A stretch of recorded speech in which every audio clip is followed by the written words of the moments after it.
Bienvenue pour ce sujet grave. Je l'ai faite, la bêtise. On va essayer de tenir dans les temps parce que je pense que vous êtes nombreux à attendre le palmarès qui va suivre. Alors, la chute des corps. La chute des corps, c'est une expérience que nous vivons tous dès le plus jeune âge. Nous attrapons des objets, et les objets ont la fâcheuse tendance à tomber vers le bas. Lorsque nous commençons à marcher sur deux jambes, bizarrement, le sol a la fâcheuse habitude de se relever vers la tête. Et les objets, certains restent suspendus en l'air, et je pense que c'est une des raisons pour lesquelles, quand on est enfant, on est fasciné par les ballons. Ça ne tombe pas. Ça reste en l'air. Quand vous regardez la Lune, ça reste aussi en l'air. Donc je pense aussi que la fascination qu'on a eue très vite pour la Lune tient un peu de ça. Alors la chute des corps, la gravitation qui est responsable de cette chute des corps, c'est ce que nous allons étudier un petit peu ce soir en une heure, en faisant pas mal de physique, je pense, mais en faisant aussi un peu d'histoire de la science-fiction et aborder aussi la hard science-fiction. Alors avec moi, Roland Lehoucq, normalement on ne le présente plus, mais pour les deux d'entre vous qui ne le connaissent pas encore, Roland Lehoucq est président de l'association du festival Les Utopiales, astrophysicien au CEA, commissariat à l'énergie atomique et aux énergies alternatives, enseignant à l'école polytechnique et à l'Institut d'études politiques de Paris.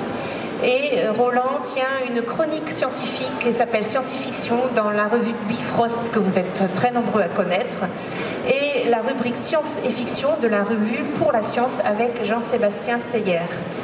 Et puis nous avons Éric Pichol, physicien au CNRS, spécialiste d'optique non linéaire et quantique. Il enseigne la philosophie des sciences à l'université de Nice. Il est auteur de nouvelles hard science-fiction. Et il a reçu en 2009 le Grand Prix de l'imaginaire pour son essai « Solutions non satisfaisantes, une anatomie de Robert Heinlein » en collaboration avec Hugo Bellagamba. Il co-anime les journées interdisciplinaires sciences et fiction de Peiresc ainsi que les journées enseignement et science-fiction. Alors, pour commencer, qu'est-ce que c'est que cette force? Roland, tu dis volontiers de cette force que c'est une force faible mais têtue. Qu'est-ce que tu entends par là? Alors la gravité est une force faible mais têtue. Faible parce que si on la compare en intensité relative aux autres forces de la nature, aux autres interactions fondamentales que sont l'interaction électrostatique et les deux interactions nucléaires, eh bien, elle est effectivement faible. L'interaction nucléaire forte, si on dit que ça vaut 1, l'interaction nucléaire faible, ça vaut 1/10 000e. Et l'interaction électrostatique, ça vaut 1/100e. Donc l'interaction électrostatique est entre les deux interactions nucléaires. Et l'interaction gravitationnelle, c'est 10 puissance moins 36. 0, beaucoup de 0 et 1. Donc 35 0 et un 1 à la fin.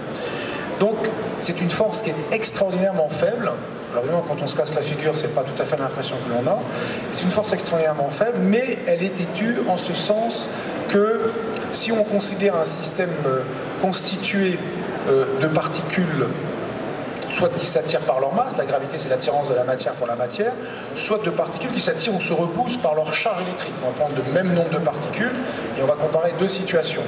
Alors, dans le cas de la force électrostatique, de la force électrique entre charges, comme la matière est globalement neutre, il y a des charges positives, il y a des charges négatives, en même quantité dans la matière, ce qui fait que la matière à notre échelle n'a pas de charge électrique.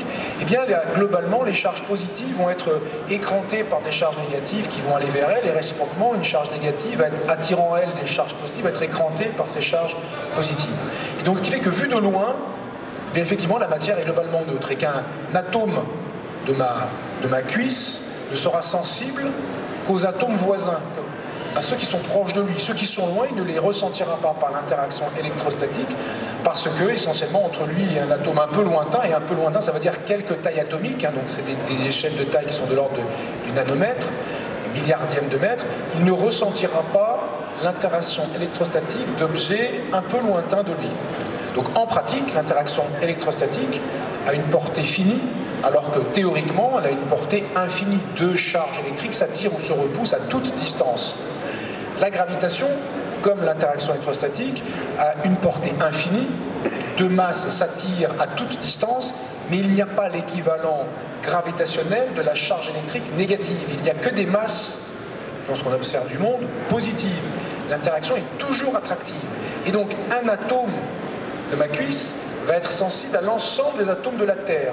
Et l'interaction qu'il a avec l'ensemble des atomes de la Terre, ça s'appelle son poids. Et donc, un atome quelconque est sensible à l'ensemble des atomes qui l'entourent, gravitationnellement parlant, tandis qu'il n'est sensible qu'aux ses plus proches voisins du point de vue d'interaction électrostatique. J'écarte d'emblée l'interaction nucléaire qui a une portée extrêmement petite, du millionième, du milliardième de mètre. Donc elle ne nous intéresse pas à l'échelle de l'atome, mais aux échelles, nos échelles, et a fortiori aux échelles cosmologiques, cosmiques. Donc au final, chaque grain de matière supplémentaire dans la Terre a une influence et subit une influence sur l'ensemble, alors que du point de vue électrostatique, il n'est sensible qu'à ses plus proches voisins. Et donc du coup, la force gravitationnelle qui est très faible, elle va varier comme le nombre de couples de particules. Et quand j'ai n particules, j'ai n au carré couple. Quand j'ai 10 particules, j'ai en gros 10 fois 10 couples. 10 fois 10 sur 2, et pas tout à fait 10 fois 9 sur 2, bon, pour ceux qui seront les puristes de la salle. Mais en gros, ça varie comme le carré du nombre de particules, là où la force électrostatique varie comme le nombre de particules. On est sensible à ses plus proches voisins. Au final, un grand système, plus le nombre de particules est grand, plus la gravité va commencer à jouer un rôle important, parce qu'elle est peut-être faible, mais têtue. Elle varie comme le carré du nombre de particules. Et une planète comme la Terre, eh bien, elle est sensible essentiellement à sa propre gravité. Un objet comme un astéroïde n'est pas sensible qu'à sa propre gravité, il est aussi sensible à la force électrostatique. Nous-mêmes, nous sommes sensibles à l'interaction électrostatique et pas à notre propre gravité. La preuve, nous et les astéroïdes ne sommes pas sphériques, tandis qu'une planète, la Terre, Jupiter, toutes les planètes, les grosses planètes, et puis évidemment le Soleil, les étoiles, sont sensibles à la gravité dans leur ensemble, leur propre gravité. Ils ont une forme sphérique, parce que la gravité est une force à symétrie sphérique. D'accord, on reviendra sur la forme des objets. Voilà l'idée derrière ça. Elle est très faible, mais comme elle est sensible au nombre de couples de particules, parce que chaque particule est sensible à toutes les autres, si on prend un grand nombre de particules, c'est elle qui sera la force dominante. Éric? Parfois, c'est difficile de ne pas être d'accord avec Roland, dans la mesure où, évidemment, quand je dois enseigner la mécanique classique, je raconte essentiellement la même chose aux étudiants. Soit dit, je vais essayer quand même, parce que sinon, c'est pas drôle. Je dirais que Roland est parti avec un point de vue newtonien tout à fait traditionnel, tout à fait canonique, et qui est effectivement quasiment universellement admis aujourd'hui. Ça n'a pas toujours été le cas. Et c'est aussi remis en cause d'une certaine façon aujourd'hui, mais on parlera de relativité générale un peu plus tard sans doute. Si on remonte un peu plus loin, si on remonte au grec par exemple, c'est-à-dire bien avant Newton, on n'a pas la notion de force, en tout cas elle n'a rien à voir avec la vision de Newton, et on n'a pas la notion de gravitation. Pour Aristote, on a deux types d'objets. On a les objets des graves, donc les objets qui ont un lieu naturel, en l'occurrence le centre de la Terre, et dont la tendance est de rejoindre leur lieu naturel. Donc si un objet chute vers le centre de la Terre, c'est pas du tout parce qu'il subit une force, on n'a pas du tout l'idée de ce genre de choses, c'est simplement parce qu'il veut retourner au centre de la Terre. Puis il y a d'autres types d'objets qui sont les objets célestes. Pour Aristote, la différence, c'est essentiellement la Lune. Il y a les objets supralunaires qui sont des objets célestes, et les objets infralunaires qui sont périssables et qui retournent au centre de la Terre. Les objets célestes, comme la Lune, n'ont pas de lieu naturel, ils ont un mouvement naturel. Eux, ils tournent indéfiniment. Et ce sont simplement deux classes d'objets différents, avec des comportements différents, et on n'a pas besoin de notion de force du tout pour interpréter ce genre de choses. Et pour rester un instant sur cette notion de force, alors qui fait le triomphe de Newton, c'est qu'on a tous appris à l'école que F égale m gamma, c'est quelque chose qui marche très bien, qui permet de résoudre tous les problèmes de mécanique qui peuvent se poser, en tout cas au niveau lycée, des premières années universitaires. Dès l'instant où elles ont été publiées dans les principes mathématiques de Newton, elles ont été violemment contestées. Vous avez tous vu au moins au lycée la formulation newtonienne de la force. Donc la force entre deux objets de masse m', c'est proportionnel au produit de m et de m' sur la distance au carré, avec une constante qui est ce qu'elle est. Les esprits un peu critiques, curieusement à l'époque c'était plutôt les jésuites qui étaient cartésiens, ont tout de suite remarqué qu'il manquait quelque chose de fondamental dans cette équation, c'est le temps.